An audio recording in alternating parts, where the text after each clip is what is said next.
ನಿಮಗೆಲ್ಲರಿಗೂ ತಿಳಿದಿರಲಿ, ನಮ್ಮ ಅಭಿನವ ಗವಿಸಿದ್ದೇಶ್ವರ ಶ್ರೀಗಳಿಗೆ ಗುರುಗಳಾಗಿರ್ತಕ್ಕಂಥವ್ರವರು.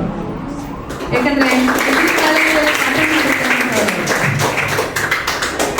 ಅಗಾಧವಾದ ಸಬ್ಜೆಕ್ಟ್ ನಾಲೆಜ್ ಜೊತೆಗೆ ಒಂದು ಅಕಾಡೆಮಿಕ್ ಶಿಸ್ತು ಅವರಲ್ಲಿದೆ. ಹೇಗೆ ಒಂದು ಸಂಸ್ಥೆಯನ್ನು ಮುನ್ನಡೆಸಬೇಕು ಅನ್ನುವ ಶಕ್ತಿ ಅವರಲ್ಲಿದೆ.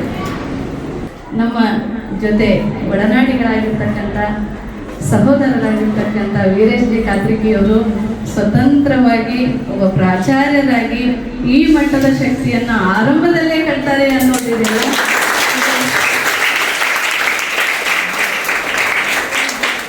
ನನ್ನ ಪಾಲಿನ ಹೆಮ್ಮೆ.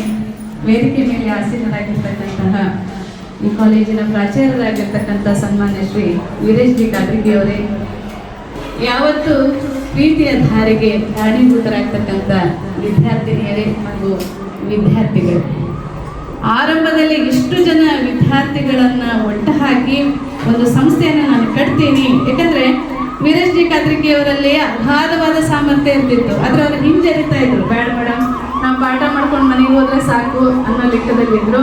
ಹಾಗೆ ನಮ್ಮವರೇ ಆಗಿರ್ತಕ್ಕಂಥ ವೀರೇಶ್ ಜಿ ಕಾತ್ರಿಕಿಯವರು ಗಿಣಿಗೇರಿ ಕಾಲೇಜಿಗೆ ಬುನಾದಿ ಹಾಕ್ತಾ ಇದ್ದಾರೆ. ಗಿಣಿಗೇರಿಯಲ್ಲಿ ಕಾಲೇಜ್ ಆಗ್ಬೇಕು ಅನ್ನೋದು ಇವತ್ತಿನ ಬೇಡಿಕೆ ಅಲ್ರಿ, ನಾನು ಆದ ಕಾಲದಿಂದ ಇದ್ದ ಬೇಡಿಕೆ ಇದು. ಯಾಕಂದ್ರೆ ನಾವು ಹೊಸಪೇಟೆಗೆ ಹೋದ್ವಿ, ಈ ಕಡೆ ಕೊಪ್ಪಳ ಅಷ್ಟು ನಮಗೆ ಬಸ್ಸಿನ ಫೆಸಿಲಿಟಿ ಇಲ್ಲ ಅನ್ನೋ ಕಾರಣಕ್ಕಾಗಿ ನಾವೆಲ್ಲ ಹೊಸಪೇಟೆ ಥಿಯೋಸಫಿಕಲ್ ವುಮೆನ್ಸ್ ಕಾಲೇಜ್ ಸೇರ್ಕೊಂಡ್ವಿ.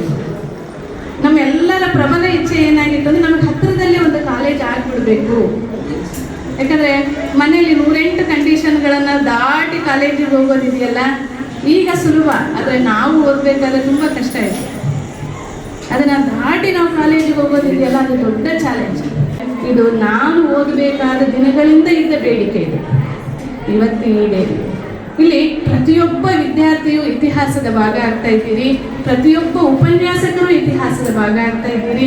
ಯಾಕಂದ್ರೆ ಯಾರ್ಯಾರು ಎಲ್ಲೆಲ್ಲಿ ಗೌರ್ಮೆಂಟ್ ನೌಕರಿ ತಗೊಂಡು ನಾಳೆ ಹೋಗ್ತಿರೋ ಗೊತ್ತಿಲ್ಲ, ಆದರೆ ನಿಮ್ಮ ಹೆಸರು ಇಲ್ಲಿ ಅಜರಾಮರವಾಗಿ ಉಳಿತಿದೆ.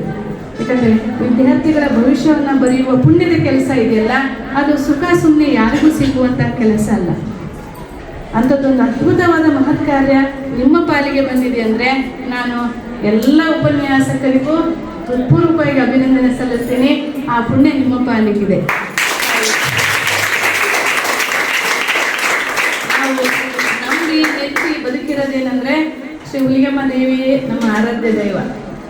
ಆಕೆಯ ಕೃಪಾ ಕಟಾಕ್ಷ ಇದ್ದಿದ್ರಿಂದಲೇ ನೀವೆಲ್ಲರೂ ಈ ಕಾಲೇಜಿಗೆ ಬಂದಿರಿ ಅಂತಲೇ ನಾನು ಭಾವಿಸ್ತೀನಿ.